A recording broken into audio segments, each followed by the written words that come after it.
YCP party ఓడిపోయి 11 స్థానాల్లో కూర్చుంది. నేను మొన్న చాలా వీడియోస్లో కూడా చెప్తా వచ్చాను. దీనికి ప్రధాన కారణం జగన్మోహన్ రెడ్డి పరిపాలన తీరు.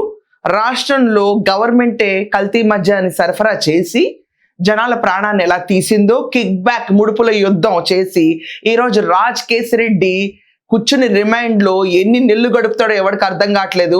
అలాంటి తరుణంలో జగన్మోహన్ రెడ్డి ప్రభుత్వం మాకు వద్దు పో అని చెప్పి తీశారు.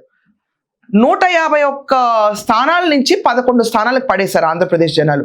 ఇలాంటి తరుణం ఎక్కడా చూస్తుండం, మరి ఇంత దారుణంగా పడిపోవడం అనేది. దీనికల్ల కారణం ఏంటంటే జగన్మోహన్ రెడ్డి ఇది వరకు అసలు అతనికి ఒక హిస్టరీ లేదు, ఒక చీఫ్ మినిస్టర్ బ్యాక్గ్రౌండ్ హిస్టరీ లేదు. అలా ఫాదరు అలా ఉన్నారు తప్ప ఇతను పరిపాలనలో ఎలా ఉంటాడు, how genuine is, how sincere is అనేది, అసలు ఇచ్చిన మాట నిలబెట్టుకుంటాడా లేదో అన్నది కూడా ఎక్కడ ఎవరు చవి చూడలా.